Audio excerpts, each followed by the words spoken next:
nama saya Salma Bunga Lestari. Saya dari kelompok 11. Di sini saya akan mempresentasikan hasil dari laporan KKL saya yang dibimbing langsung oleh Ibu Iva Hanifia Senjati, SSY MSI. Untuk judul dari laporan KKL saya yaitu prosedur berperkara ekonomi syariah di Kantor Pengadilan Agama Kota Bandung. Untuk poin-poin yang akan saya bahas, yang pertama yaitu mengenai pengertian dan ruang lingkup, yang kedua yaitu mengenai visi misi, produk layanan dan sejarah singkat, yang ketiga yaitu mengenai prosedur berperkara, pelaksanaan kegiatan dan hasil kegiatan. Untuk yang terakhir yaitu kesimpulan. Langsung saja, Pengadilan Agama merupakan salah satu instansi atau badan peradilan di bawah Mahkamah Agung Republik Indonesia yang dalam tugas dan fungsinya memiliki visi mendukung Mahkamah Agung Republik Indonesia mewujudkan badan peradilan Indonesia yang agung. Melaksanakan sebagian tugas pokok kekuasaan kehakiman perkara perdata, yaitu menerima, memeriksa, dan mengadili setiap perkara yang diajukan oleh para pencari keadilan di wilayah hukum, bersama dengan peradilan negeri, peradilan militer, dan peradilan tata usaha negara sesuai dengan amanat Undang-Undang 1945 Pasal 24 Ayat 1.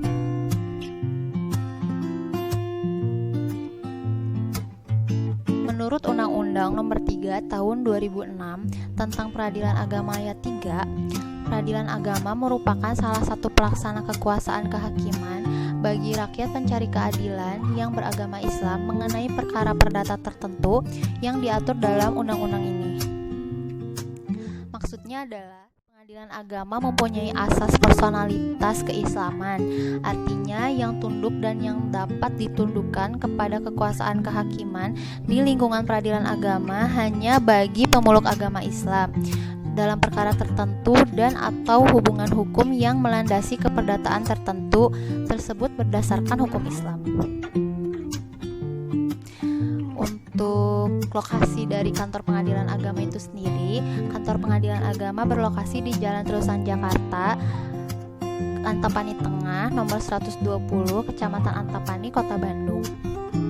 Kemudian untuk waktu pelaksanaannya dilakukan selama 25 hari kerja, dimulai pada tanggal 8 Maret 2021 sampai dengan tanggal 13 April 2021. Kemudian untuk tugas yang dilakukan di sana, yang pertama yaitu mengenai anonimasi, uploading berita acara sidang, mengikuti sidang atau menjadi asisten panitera, dan pengarsipan berkas. Untuk lebih jelasnya lagi, di sini ada demografi dari Kantor Pengadilan Agama Kota Bandung, di mana Kantor Pengadilan Agama Kota Bandung ini tata letak bangunannya bisa diakses melalui mana saja karena tempatnya cukup strategis, bangunannya cukup besar dan bersih sehingga dapat dijangkau melalui kendaraan umum maupun pribadi. Untuk gambar lebih jelasnya, di sini ada foto dari Kantor Pengadilan Agama Kota Bandung.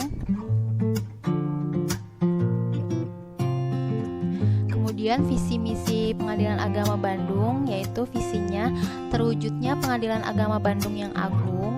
Kemudian untuk misinya, 1. Meningkatkan pelayanan hukum yang berkeadilan, kredibel dan transparan kepada masyarakat pencari keadilan.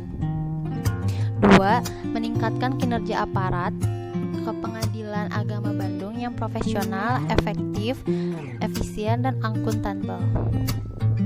Yang ketiga, tersedianya informasi yang dapat diakses oleh masyarakat. Dan yang terakhir, meningkatkan pengawasan dalam rangka peningkatan pelayanan hukum kepada masyarakat pencari keadilan. Kemudian untuk sejarah singkat Pengadilan Agama Kota Bandung, tepat pada tahun 1972, sejak berdirinya hingga pasca kemerdekaan, Pengadilan Agama Bandung beralamat di Komplek Masjid Agung di Jalan Dalem Kaum dengan dipimpin oleh seorang penghulu reh yang disebut HUP Penghulu atau Kepala Penghulu atau yang sekarang disebut Ketua Pengadilan Agama.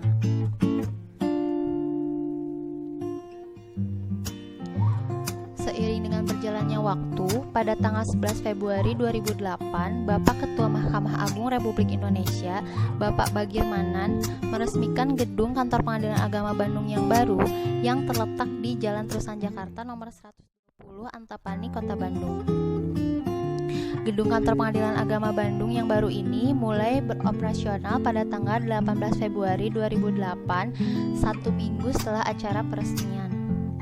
Gedung kantor Pengadilan Agama Bandung yang baru dan lebih representatif ini dibangun di atas tanah yang luasnya 2.444 meter dengan luas bangunan 1.000 meter yang memiliki 2 lantai, sehingga total dari keseluruhan luas bangunan ini yaitu 2.000 meter.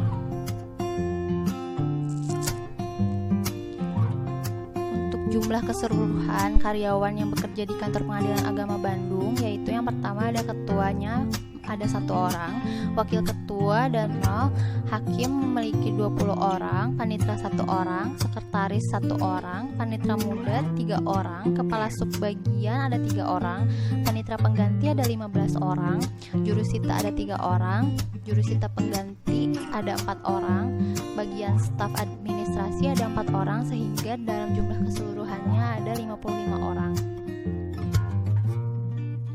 Untuk produk dan layanan, kantor Pengadilan Agama memiliki pelayanan administrasi dan persidangan, pelayanan gugatan, pelayanan permohonan, pelayanan mediasi, isbat rukyatul hilal, pelayanan administrasi upaya hukum, pelayanan perkara cuma-cuma atau yang biasa disebut prodeo, pelayanan pengaduan, pelayanan permohonan informasi, dan pelayanan sidang keliling.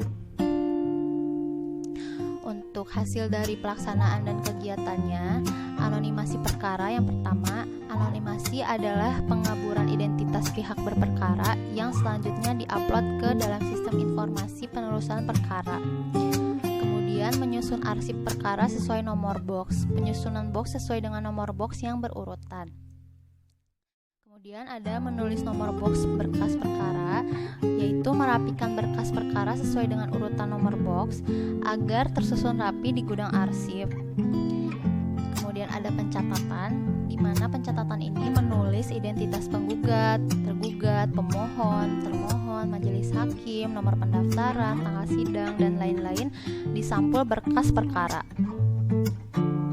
Kemudian ada berita acara sidang, yaitu berita acara sidang diupload ke portal sistem informasi penelusuran perkara.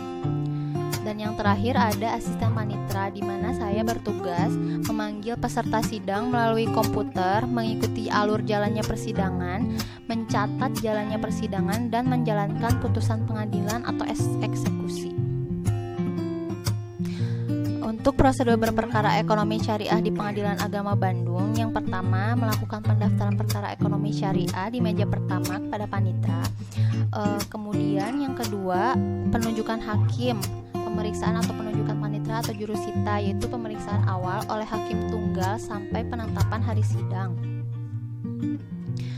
Kemudian